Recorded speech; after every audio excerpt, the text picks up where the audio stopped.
Shalom Bapak Ibu yang terkasih dalam Tuhan Yesus Kristus, berjumpa lagi dengan saya di sini. Bagaimana hari ini? Sehat? Luar biasa, mantap, puji Tuhan. Baik, kita kembali mendengarkan firman Tuhan. Namun sebelum itu, mari kita bersatu di dalam doa. Kita berdoa.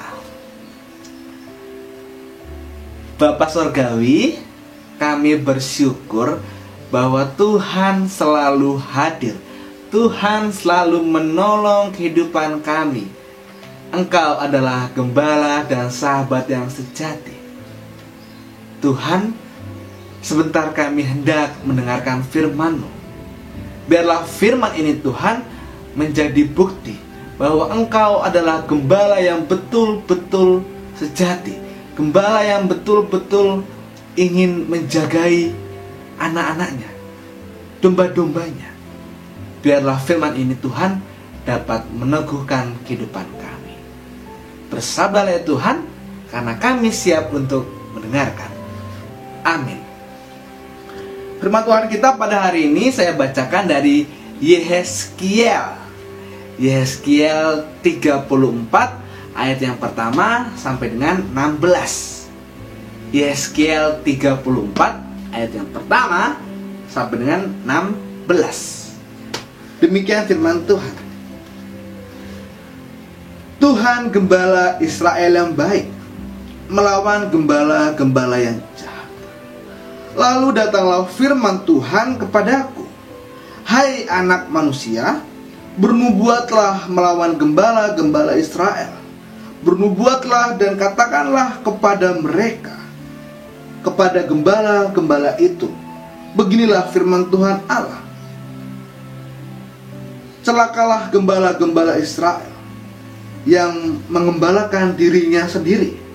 Bukankah domba-domba yang seharusnya digembalakan oleh gembala itu? Kamu menikmati susunya dari bulunya. Kamu buat pakaian.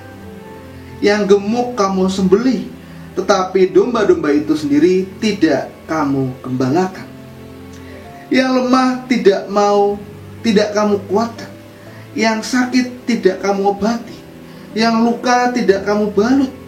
Yang tersesat tidak kamu bawa pulang. Yang hilang tidak kamu cari, melainkan kamu injak-injak. Mereka dengan kekerasan dan kekejaman. Dengan demikian mereka berserak oleh karena gembala tidak ada, dan mereka menjadi makanan bagi segala binatang di hutan. Domba-dombaku berserak dan tersesat di semua gunung dan di semua bukit yang tinggi.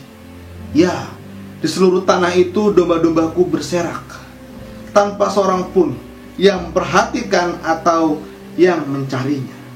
Oleh sebab itu, hai gembala-gembala, dengarlah firman Tuhan. Demi aku yang hidup, demikianlah firman Tuhan Allah, sesungguhnya oleh karena domba-dombaku menjadi mangsa dan menjadi makanan bagi segala binatang di hutan, lantaran yang mengembalakannya tidak ada. Oleh sebab gembala-gembalaku tidak memperhatikan domba-dombaku, melainkan mereka itu mengembalakan dirinya sendiri. Tetapi domba-dombaku tidak digembalakannya. Oleh karena itu, hai gembala-gembala, dengarlah firman Tuhan. Beginilah firman Tuhan. Aku sendiri akan menjadi lawan gembala-gembala itu, dan aku akan menuntut kembali domba-dombaku dari mereka, dan akan memberhentikan mereka mengembalakan domba-dombaku. Gembala-gembala itu tidak akan terus lagi mengembalakan dirinya sendiri. Aku akan melepaskan domba-dombaku itu dari mulut mereka, sehingga tidak terus lagi menjadi makanannya. Sebab beginilah firman Tuhan. Dengan sesungguhnya aku sendiri akan memperhatikan domba-dombaku dan akan mencarinya, seperti seseorang gembala mencari dombanya pada waktu domba itu tercerai dari kawanan dombanya. Begitulah aku akan mencari domba-dombaku, dan aku akan menyelamatkan mereka dari segala tempat kemana mereka diserahkan pada hari berkabut dan hari kegelapan. Aku akan membawa mereka keluar dari tengah-tengah bangsa-bangsa dan mengumpulkan mereka dari negeri-negeri dan membawa mereka ke tanahnya. Aku akan mengembalakan mereka di atas gunung-gunung Israel, di alur-alur sungainya, dan di semua tempat kediaman orang di tanah itu. Di padang rumput yang baik akan kugembalakan mereka, dan di atas gunung-gunung Israel yang tinggi, disitulah tempat pengembalaannya. Di sana, di tempat penggembalaan yang baik, mereka akan berbaring, dan rumput yang subur menjadi makanannya di atas gunung-gunung Israel.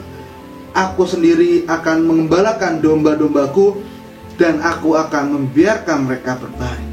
Demikianlah firman Tuhan Allah. Yang hilang akan kucari, yang tersesat akan kubawa pulang, yang luka akan kubalut, yang sakit akan kukuatkan, serta yang gemuk dan yang kuat akan kulindungi. Aku akan mengembalakan mereka sebagaimana seharusnya. Demikian pembacaan firman Tuhan. Berbahagialah kita tidak hanya membaca, melainkan menerapkan di dalam kehidupan kita sehari-hari. Haleluya. Bapak Ibu yang terkasih dalam Tuhan Yesus Kristus, pernahkah Bapak Ibu sekalian hatinya merasakan sebuah kegetiran, menyaksikan sebuah atau sosok figur yang seharusnya melindungi tetapi menyakiti? Pernahkah Bapak Ibu melihat, menyaksikan hal tersebut?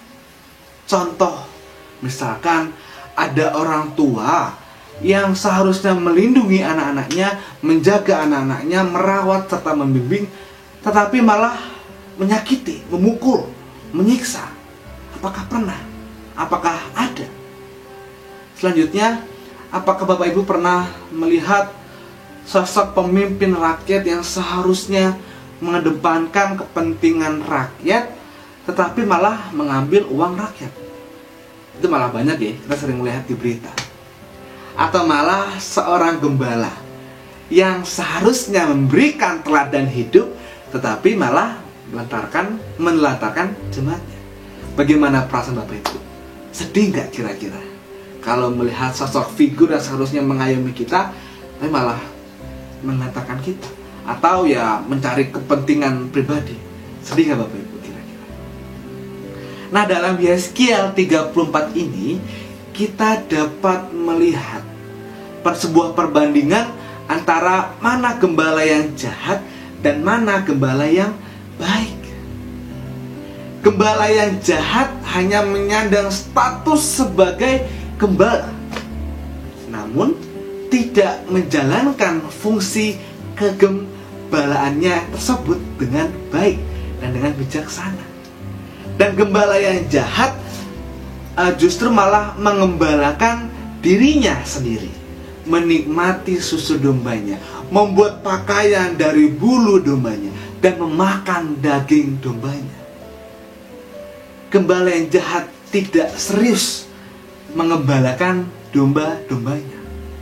Gembala yang jahat pula tidak dapat menguatkan domba-dombanya yang lemah, tidak dapat mengobati yang sakit, tidak mampu membawa pulang domba yang tersesat, tidak mencari kemana domba yang hilang, bahkan justru malah menginjak-injak dombanya dengan kekerasan. Kejam ya gembala yang jahat. Gembala yang jahat pula membiarkan domba-dombanya ya terserak di mana saja, di sana sini, pokoknya biarkan saja. Bahkan membiarkan domba-dombanya menjadi mangsa binatang liar. Gembala yang jahat pula hanya fokus pada siapa? Dirinya sendiri, hanya pada dirinya, dan dirinya. Pokoknya dirinya harus eksis. Itulah gembala yang jahat. Bukan jemaat yang diayomi, tapi malah entah apa yang diikuti. Bukan jemaat yang dirangkul, bukan Tuhan yang disanjung, tapi malah hal-hal yang lain. Gembala yang jahat hanya ingin mementingkan dirinya sendiri, hanya fokus kepada yang dia inginkan, apa yang dia suka. Yang dia nggak suka ya udah dibiarkan saja. Dan di sini Tuhan mengecam gembala yang jahat. Tuhan mengirim Yehezkiel untuk bernubuat melawan gembala-gembala yang jahat. Betapa mengerikan jika dalam sebuah gereja memiliki gembala yang demikian, hanya fokus pada dirinya sendiri, merasa hebat, merasa luar biasa, ya sudah. Tapi saya pribadi, Bapak Ibu, yang saat ini saya adalah seorang vikaris yang nantinya hendak menjadi seorang pendeta. Mohon, saya dituntun, saya juga masih belajar, dan saya mau belajar dari Bapak Ibu sekalian. Kalau misalkan saya kurang baik, diajak, ayo Mas Ao, kita belajar bersama-sama. Karena apa? Saya lebih senang jika kita dapat belajar bersama-sama. Karena apa? Saya tidak senang menjadi seorang guru atau menggurui. Lebih baik kita belajar bersama-sama, jadi kita bisa bareng-bareng pintar bersama-sama. Di sini Tuhan adalah gembalaku. Tuhan mengingatkan status dan peran gembala yang sesungguhnya yang tercermin dalam diri Yesus sebagai sosok gembala yang baik. Gembala yang baik mencari dan memperhatikan domba-dombanya, mengumpulkan domba-domba yang terserak, entah di gunung, entah di lembah, ataupun di sungai. Mau menuntun domba-dombanya ke padang rumput yang baik. Agar apa? Agar dapat menikmati air yang tenang, dapat menikmati segala yang enak-enak. Gembala yang baik mau juga mencari domba-domba yang hilang, membalut yang terluka, menguatkan yang sakit, dan melindungi seluruh dombanya. Gembala yang baik mau mengorbankan segalanya untuk melindungi domba-dombanya dari mangsa apapun. Dia mau memberikan rasa aman dan tentram bagi domba-dombanya. Sebuah taman kebahagiaan, tak seorang pun tak akan mati kelaparan di sana. Betapa mengerikan jika sebuah gereja memiliki sosok gembala yang jahat, dan betapa membahagiakannya jika sebuah gereja memiliki seorang gembala yang baik. Seorang gembala harus selalu ingat status dan perannya. Jangan malah tiba-tiba karena memiliki gelar pendeta atau vikaris malah meninggikan diri. Tidak, justru harus semakin merunduk dan melihat ke bawah. Banyak orang-orang yang membutuhkan peran dan sosok seorang pelayan. Sosok gembala yang baik juga mau mencari dimanapun yang hilang, mencari dan menyelamatkan yang hilang, memberikan makanan rohani yang terbaik. Lewat apa? Lewat penyampaian firman, lewat ajaran, didikan, bahkan teguran, agar kita semua dapat bertumbuh bersama dengan baik. Gembala yang baik akan menuntun setiap jemaat ke jalan yang benar. Jemaatnya akan selalu disediakan, akan mawas diri. Supaya apa? Supaya tidak terlena dengan mangsa dunia ini. Keserakahan, haus akan harta, tahta, uang, kekuasaan, dan cinta diri yang berlebihan. Seorang pelayan baik harus mengingatkan hal tersebut. Dan sosok gembala yang baik juga akan memberikan air yang tenang, sebuah kedamaian hidup di dalam Tuhan, dan menikmati relasi indah bersamanya. Kebahagiaan yang harus selalu menjadi fokus hidup bersama, bukan hidup seorang diri, dan membuat relasi kepada Tuhan. Agar apa? Kita dapat bersekutu dengan Tuhan yang adalah gembala kehidupan kita. Bapak Ibu terkasih dalam Tuhan Yesus Kristus, tahukah kita bahwa setiap kita terpanggil menjadi gembala-gembala di dunia ini, menjadi sosok-sosok gembala yang baik.